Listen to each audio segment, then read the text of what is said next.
말씀을 맡게 된 김영석 형제입니다. 어, 오늘 되게 사람이 많네요. 사람이 많은 것 같고 오늘 찬양도 부르면서 너무 좋은 것 같습니다. 사실 수요 집회 때 굳이 온라인으로 모이면 되지 약간 오프라인으로 모일 필요가 있나라는 생각을 항상 가지고 있었는데 찬양만으로도 이렇게 좋네요.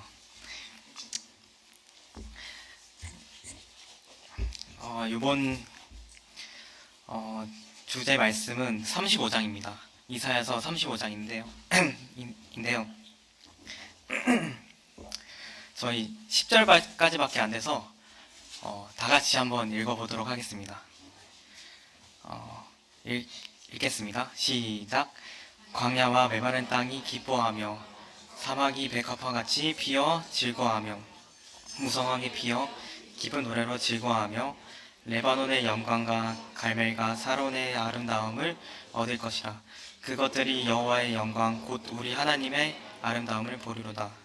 너희는 약한 손을 강하게 하며 떨리는 무릎을 굳게 하며 겁내는 자들에게 이르기를 굳세어라 두려워하지 말라. 보라 너희 하나님이 오사 보복하시며 갚아주실 것이라. 하나님이 오사 너희를 구하시리라 하라. 그때 맹인의 눈이 밝을 것이며 못 듣는 사람의 귀가 열릴 것이며 그때에 저는 자는 사슴같이 뛸 것이며 말 못하는 자의 혀는 노래하리니 이는 광야에서 물이 솟겠고 사막에서 시내가 흐를 것임이라. 뜨거운 사막이 변하여 못이 될 것이며 메마른 땅이 변하여 원천이 될 것이며 승냥이에 눕던 곳에 풀과 갈대와 부들이 날 것이며 거기에 대로가 있어 그 길을 거룩한 길이라 일컫는 바 되리니 깨끗하지 못한 자는 지나가지 못하겠고 오직 구속함을 입은 자들을 위하여 있게 될 것이라. 우매한 행위는 그 길로 다니지 못할 것이며 거기에는 사자가 없고 사나운 짐승이 그리로 올라가지 아니하므로 그것을 만나지 못하겠고 오직 구속함을 받은 자만 그리로 행할 것이며 여호와의 성령함을 받은 자들이 돌아오되 노래하며 시온에 이르러 그들의 머리 위에 영영한 희락을 띠고 기쁨과 즐거움을 얻으리니 슬픔과 탄식이 사라지리로다. 네, 감사합니다. 이사야 35장은 저희가 지금까지 봐왔던 그러한 고통과 심판만을 말하는 그런 장이 아닌 예수 그리스도의 영광스러운 나라와 축복에 대해서 말씀을 하고 있습니다.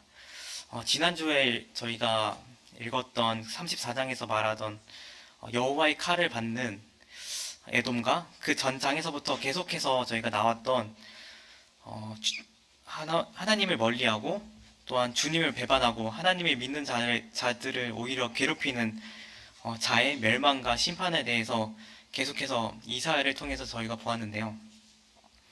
이번 35장을 통해서는 심판과 멸망을 말하는 것이 아닌 이스라엘의 회복과 영광스러운 왕국을 보여주는 하나님에 대해서 나누어 보도록 하겠습니다.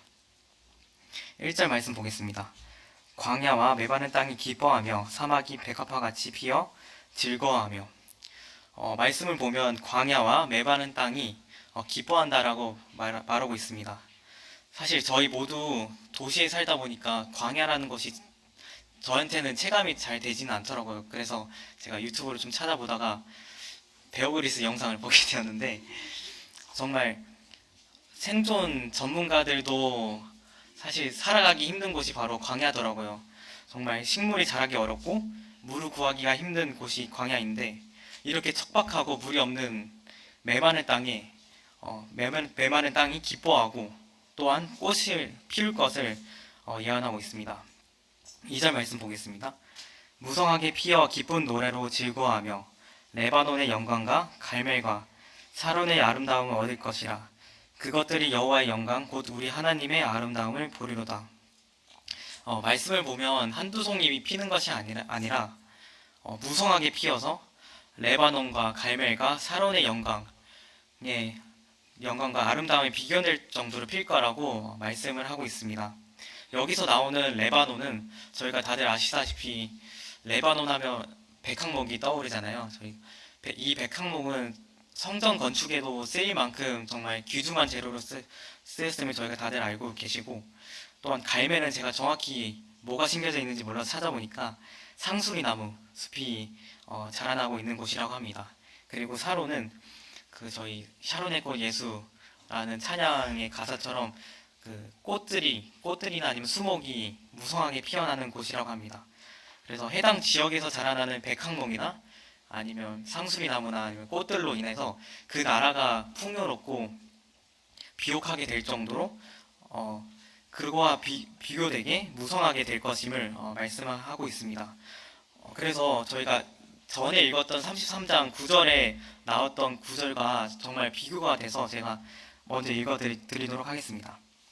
땅이 슬퍼하고 쇠잔하며 레바논은 부끄러워하고 마르며 사로는 사막과 같고 바산과 갈멜은 나뭇잎을 떨어뜨리는 도다.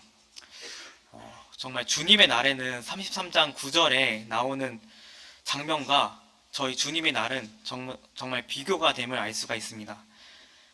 사실 광야에서 저희가 기뻐할 것이 없죠, 저희 사실. 근데 광야조차 주님의 날에, 주님의 때에는 기뻐할 수 있게 됨을 저희가 말씀을 통해서 볼 수가 있습니다.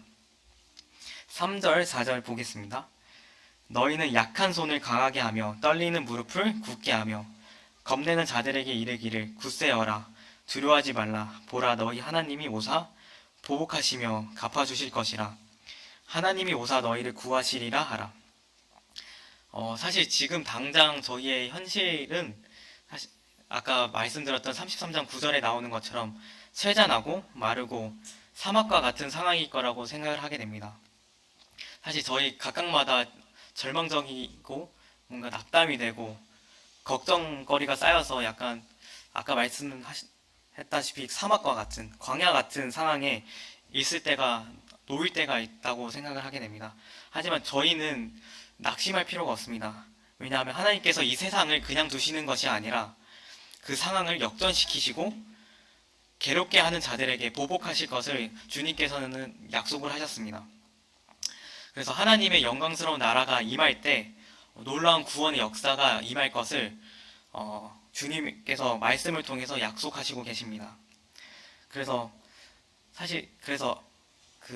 이 세상 가운데서는 사실 꽃이 필 수는 없죠. 광야 가운데 물이 없는 곳에 꽃이 필 수 없듯이 꽃이 필 수가 없는데, 하지만 주님의 날에는 이 광야가 꽃이 필 것이며 자연이 회복이 되고 또한 그 자연이 회복됨으로 말미암아 하나님의 영광을 찬양하게 되는 그러한 역사가 이루어질 것입니다. 이러한 약속이 저에게 큰 위로가 될 것이며 살아갈 때 큰 기쁨과 소망이 될 거라고 생각을 하게 됩니다. 그래서 제가 직장 생활한 지 한 세어보니까 2년 6개월 정도 됐더라고요. 벌써 시간이 되게 빠른 것 같은데 정말 이 직장 생활을 하면서 또는 제가 나이가 그렇게 많지는 않지만 나이를 먹어가면서 느끼는 것이 정말 이 세상은 가시 엉겅퀴만 나오는 세상이구나를 그 미세하게나마 점점 체감이 되는 것 같아요. 요즘 정말 자기밖에 모르고 악의적인 세상임을 저희가 모두 다 알아가는 것 같습니다. 네. 물론 근데 사실 주님의 은혜로 저희가 구원받고 광야 같은 마음에 주님의 생수의 물이 부어짐으로 말미암아 참된 기쁨과 행복이 있지만 사실 세상은 그렇지 않고 점점 악해지고 메마른 광야 같다라는 것을 생각을 하게 됩니다. 하지만 구속받은 자들에게 주님의 나라가 임할 때 참된 변화가 일어날 것이고 주님께서 모든 것을 갚아줄 거라는 말씀이 저희에게 참된 소망이 된다라고 생각하게 됩니다. 5절, 6절을 보겠습니다. 5, 6, 7절 보겠습니다. 그때 맹인의 눈이 밝을 것이며 못 듣는 사람의 귀가 열릴 것이며 그때 저는 자는 사슴같이 뜰 것이며 말 못하는 자의 혀는 노래하리니 이는 광야에서 물이 솟겠고 사막에서 시내가 흐를 것임이라. 뜨거운 사막이 변하여 못이 될 것이며 메마른 땅이 변하여 원천이 될 것이며 승냥이의 눕던 곳에 풀과 갈대와 부들이 날 것이며. 말씀을 통해서 하나님께서는 계속해서 회복에 대해서 말씀하고 있습니다. 맹인이 보고 듣지 못하는 사람이 들리고 저는 자는 뛰고 말 못하는 자가 노래하는 육체의 회복에 대해서 말씀하고 있습니다. 주님이 다시 오실 때에는 신체적 아픔이 없어질 것을 주님께서는 약속하고 있는데요. 사실 저희 대학로 교회에서도 많은 아프신 분들이 계신 걸로 저도 알고 있는데요. 지금 당장은 몸이 어렵고 정말 왜 나에게 이런 고난이 찾아왔을까, 신체적 아픔이 있을까라는 생각을 하게 할 때가 있습니다. 하지만 주님의 날에는 이러한 고통이 없어질 것이고 주님께서 이러한 약속을 해주셨기 때문에 이루어질 것을 저희가 믿고 소망으로 살아가기를 저희가 원하는 마음이 있습니다. 8절 보겠습니다. 거기에 대로가 있어 그 길을 거룩한 길이라 일컫는 바 되리니 깨끗하지 못한 자는 지나가지 못하겠고 오직 구속함을 입은 자들을 위하여 있게 될 것이라. 우매한 행위는 그 길로 다니지 못할 것이며. 9절도 보겠습니다. 거기에는 사자가 없고 사나운 짐승이 그리로 올라가지 아니하므로 그것을 만나지 못하겠고 오직 구속함을 받은 자만 그리로 행할 것이며. 8절에서는 그 거룩한 길에 대해서 말씀하고 있습니다. 근데 이 길에는 말씀을 보면 조건이 있는데요. 깨끗하지 못한 자, 즉 구속함을 입지 못한 자는 올 수가 없고 오직 구원받은 자만 걸을 수 있다라고 말씀하고 있습니다. 거룩한 길에 대해서 이런 말씀을 볼 때 생각나는 말씀이 있는데요. 요한복음 14장 6절 이 생각이 났습니다. 다들 잘 아시는 말씀일 텐데요. 예수께서 이르시되 내가 곧 길이요 진리요 생명이니 나로 말미암지 않고는 아버지께로 올 자가 없느니라.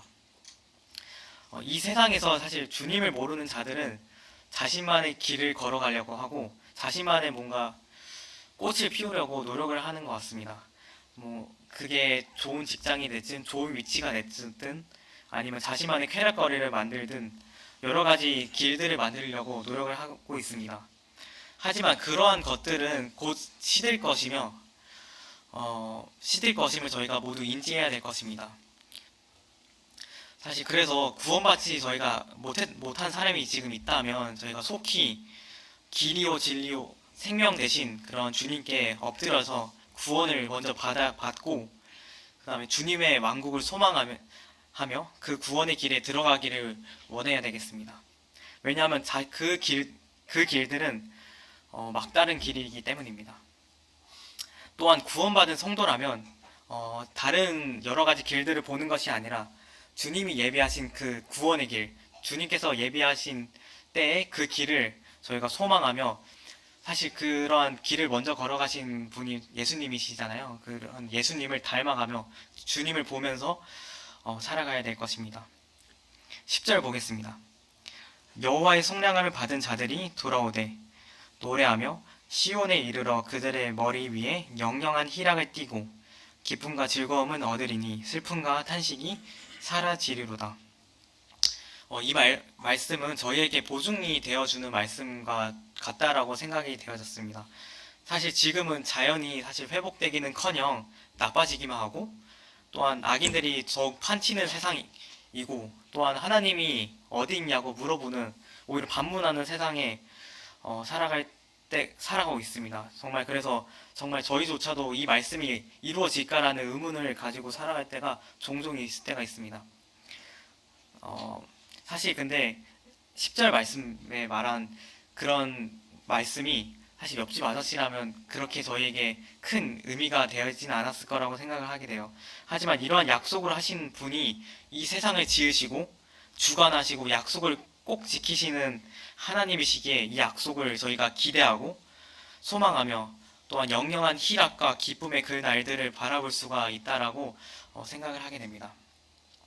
또한 저희가 그냥 광야 가운데서 이 말씀의 소망만을 보고 살아가는 것이 아니라 저희 안에서 실시간으로 생수의 근원 되신 주님께서 그런 물들을 부어주고 계시기 때문에 능히 이러한 기간들을 저희가 기대하고 바라볼 수 있다고 생각을 하게 되었습니다.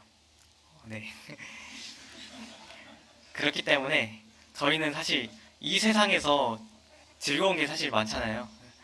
이 땅의 즐거움에 안주하면 안 된다라고 안 되고 그것이 다인 양 착각을 하면 안 되겠습니다. 사실 이 세상은 결국 구원받은 자들을 위해 변화하게 될 것이고 그러한 것들을 저희가 인지해야 하고 살아갈 때 저희가 진정한 천국 소망을 가지고 살아갈 수 있다라고 생각을 하게 됩니다. 그래서 지금까지 저희가 이사야를 통해서 이사야를 수요 집회 때 계속해서 다뤄왔는데요. 이사야에서는 예루살렘의 멸망과 여러 나라들에 대한 심판의 내용이 계속해서 나왔습니다. 이 장면들을 볼 때 저희가 계속해서 그냥 하나님의 크심과 영위하심, 어미하심에 대해서 알아가면서도 사실 마음 한편으로는 하나님께서 어떠한 구원을 예비하셨길래 이렇게 예루살렘을 낮추시고 심판하실까라는 생각을 하게 되는 것 같습니다. 그런데 저희가 오늘 35장을 읽으면서 생각했던 것이 그래도 하나님은 자신의 백성을 끝까지 사랑하시는구나를 저희가 알게 되었고, 또한 구원받은 자를 위해 거룩한 길을 예비하시는 그런 예비자이신 하나님에 대해서 주님의 사랑에 대해서 좀 알아가는 이런 장이었다라고 생각을 되었어요. 그래서 하나님께서는 결코 심판만을 말하시는 분이 아니시다. 결국엔 심판을 하는 이유가 그가 돌아오기를 원하는 마음으로 심판을 하시고, 또한 그 뒤에는 결국 구원의 길을 예비하시는 그런 주님을 저희가 알게 되고 찬양하게 되는 것 같습니다. 그래서 저희 모두 사실 광야와 같은 때가 있을 거라고 생각하게 됩니다. 하지만 저희가 구원할 때, 주님의 날을 기대할 때 저희가 언제 어디로 가든 저희가 기쁨의 땅으로, 기쁨의 땅이 될 수 있다라고 생각을 하게 되는 것 같습니다. 이상으로 말씀 마치도록 하겠습니다.